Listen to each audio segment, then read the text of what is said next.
వస్తండి. మరి కూటమి ప్రభుత్వం అధికారంలోకి వచ్చి దాదాపు 14 నెలలు కావస్తూ ఉంది. మరి మొదటి ఏడాది దాటిన తర్వాతే ప్రజల్లో పూర్తి స్థాయిలో వ్యతిరేకత వచ్చేసిందని చెప్పి జగన్మోహన్ రెడ్డి మాట్లాడుతూ ఉన్నారు. అసలు వాస్తవంగా ప్రజలు సంతృప్తిగా ఉన్నారు ఈ పరిపాలన పట్ల? ఏంటి మీ అభిప్రాయం అసలు? నమస్కారం అండి.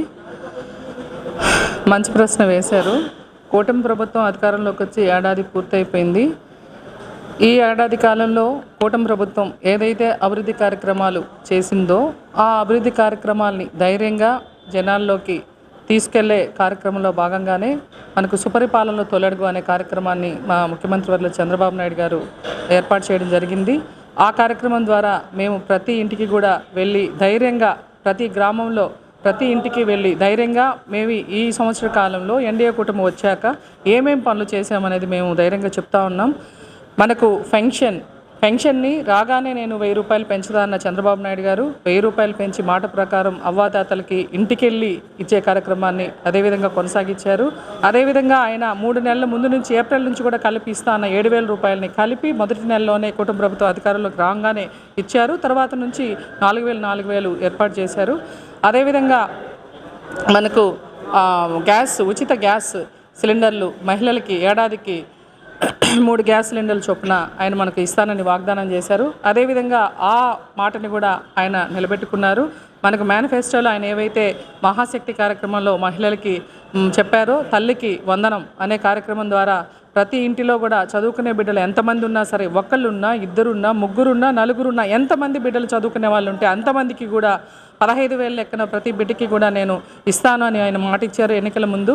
ఆ మాట ప్రకారం ఈరోజు చంద్రబాబు నాయుడు గారు ప్రతి ఒక్క ఇంట్లో కూడా మేము మా గూడూరు నియోజకవర్గంలో మా శాసనసభ్యులు గారు పాసం సునీల్ కుమార్ గారితో పాటుగా మేము మండలంలో ప్రతి ఇంటికి కూడా సుపరిపాలన తొలడుగులో వెళ్తుంటే కూడా ఆయన వాళ్ళు అసలు ఎంతో సంతోషంగా చంద్రబాబు నాయుడు గారికి ధన్యవాదాలు తెలియజేస్తూ, ఎమ్మెల్యే గారికి ధన్యవాదాలు తెలియజేస్తూ, మా ఇంట్లో మేము గతంలో 2 బిడ్డలు ఉన్నా కూడా చదివించుకోలేని పరిస్థితిలో ఉన్నాం. అట్లాంటిది ఈరోజు మా ఇంట్లో 4-5 బిడ్డలు ఉన్నా కూడా మేము చదివించుకుంటున్నాం చంద్రబాబు నాయుడు గారి మూలాన అని చెప్పి ఎంతో సంతోషం వ్యక్తం చేసే పరిస్థితి. అదేవిధంగా ప్రతి ఒక్క కార్యక్రమం కూడా స్కూల్లో కూడా మన విద్యాశాఖ మంత్రివర్యులు నారా లోకేష్ గారు స్కూల్కి విద్యార్థులకి వాళ్ళకి సంబంధించి కూడా మధ్యాహ్న భోజన పథకం డొక్కం సీతమ్మ మధ్యాహ్న భోజన పథకం అనే పేరు మార్చి కూడా పిల్లలకి ఎంతో నాణ్యమైన ఆహారాన్ని కూడా అందించడం జరిగింది. ఇటీవల ఈ నెల 10వ తారీఖున కూడా మెగా పేరెంట్స్ టీచర్స్ మీటింగ్ ఏర్పాటు చేసి గవర్నమెంట్ స్కూల్స్లో ఎన్నో మార్పులు, సంస్కరణలు తీసుకొచ్చిన పరిస్థితి.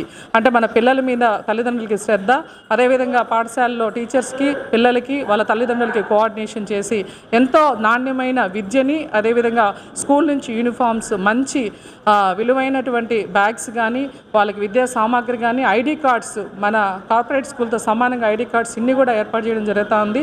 అదేవిధంగా మన రాష్ట్రంలో ఎన్నో రకాల అభివృద్ధి కార్యక్రమాలు, మనకు పల్లెల్లో రోడ్లు అంతకుముందు గుంటలమయం, వెళ్తే కూడా ప్రయాణం చేసే ఆటోలు ఇబ్బంది, ప్రయాణం చేసే మనుషులు కూడా మధ్యలోనే దారిలోనే ప్రసవమయ్యే పరిస్థితి. ఇలాంటి పరిస్థితుల్లో రోడ్లని కూడా బాగు చేసి చంద్రబాబు నాయుడు గారు రాగానే మనకు పోలవరం ప్రాజెక్టు కానీ, అదేవిధంగా హంద్రీనివా నీళ్లు కానీ ప్రతి ఒక్కటి కూడా అన్నీ 1 by 1 అన్నీ చేసుకుంటూ వస్తున్నారు. ఇప్పుడు ఆగస్టు 15కి కూడా మహిళలకు ఉచితంగా బస్సు ప్రయాణాన్ని కూడా ఏర్పాటు చేస్తామని కూడా చెప్పడం జరిగింది. ఇన్ని కార్యక్రమాలు చేస్తున్నారని చెప్పేసి మీరు చెప్తా ఉన్నారు. ఒకవైపు జగన్మోహన్ రెడ్డి గారేమో ఏడాది కాలంలో అప్పుల్లో పూర్తి చేశారు రాష్ట్రం మొత్తాన్ని కూడా. నేను 5 సంవత్సరాల్లో చేసిన అప్పు కంటే వీళ్ళే ఎక్కువ అప్పు చేశారని చెప్పి మాట్లాడుతూ ఉన్నారు. అలాగే ఏడాది కాలంలో ఒక్క హామీ కూడా నిలబెట్టుకోలేని పరిస్థితి రాష్ట్రంలో ఉందని చెప్పేసి కూడా నేను మాట్లాడుతూ ఉన్నాను. ఇదే అంటే దయ్యాలు వేదాలు వల్లించడం అంటే ఇదే. ఆ విషయం దగ్గరికే వస్తున్నాను. గతంలో మొదటగా ప్రజావేదికని కూల్చడంతో జగన్ పరిపాలన మొదలుపెట్టారు. ఎక్కడ కూడా అన్నీ కూల్చడము, ప్రతి ఒక్కటి కూడా అక్రమంగా కేసులు బనాయించడం, నోరు మెదిపిన వాళ్ళని జైల్లో వేయడం తప్ప ఒక్క అభివృద్ధి కార్యక్రమాన్ని పాపాన పోలేదు జగన్మోహన్ రెడ్డి. కాబట్టి ఇప్పుడు కూటమి ప్రభుత్వం ఏదైతే అభివృద్ధి కార్యక్రమాలు చేస్తుందో ఆ కార్యక్రమాల్ని ఓర్చుకోలేక బురద జల్లే ప్రయత్నం చేస్తున్నారు. కానీ గత 5 సంవత్సరాల కాలంలో ఏ రోజైనా జగన్మోహన్ రెడ్డి ప్రజా పరిపాలన గురించి కానీ, అదేవిధంగా నేను ఈ కార్యక్రమాలు చేశానని కానీ ధైర్యంగా వచ్చి చెప్పిన దాఖలాలు ఉన్నాయా? మేము మహిళలుగా ఈరోజు ఆయనకి ఛాలెంజ్ విసురుతున్నాం.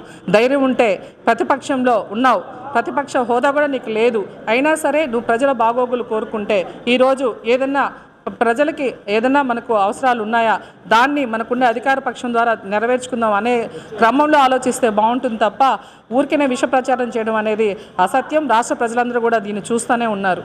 మరి 2029కి ఎలక్షన్కి ముందే నేను పాదయాత్ర చేస్తాను అని చెప్పేసి అంటా ఉన్నారు. పాదయాత్ర చేస్తే ప్రజలు సపోర్ట్ చేసే అవకాశం ఉందంటారా ఏంటి? గతంలో కళ్ళబల్లు మాటలు చెప్పి పాదయాత్ర చేసి, అదేవిధంగా చెల్లెల్ని వాడుకొని పాదయాత్ర చేసి జైల్లో ఉన్నప్పుడు చెల్లెల ద్వారా పాదయాత్ర చేయించి జనాల్లో సానుభూతి పొందారు. అదేవిధంగా తర్వాత తను పాదయాత్ర చేసిన క్రమంలో కూడా చంద్రబాబు నాయుడు గారు ఎన్నో వాళ్ళకి ఎటువంటి అడ్డంకులు లేకుండా కూడా ఆయన పాదయాత్ర సవ్యంగా చేసేదానికి కూడా అనుకూలమైన పరిస్థితి ఏర్పాటు చేసిన ఘనత మా చంద్రబాబు నాయుడు గారికి దక్కింది. ఆ విధంగా ప్రజలు 10 సంవత్సరాల నుంచి ఆయన పాదయాత్ర చేస్తున్న ఒక్క అవకాశం ఇద్దామని ఇచ్చి చూశారు రాష్ట్ర ప్రజలు. ఆ ఒక్క అవకాశానికి రాష్ట్రాన్ని అంతా కూడా తలక్రిందులు చేసినటువంటి ఆయన పరిపాలన చూసిన ప్రజలు ఎట్టి పరిస్థితుల్లో ఇప్పుడైతే 11 సీట్లకి పరిమితం చేశారు. ఈసారి ఒక్క సీటు కూడా వచ్చే పరిస్థితి లేదు.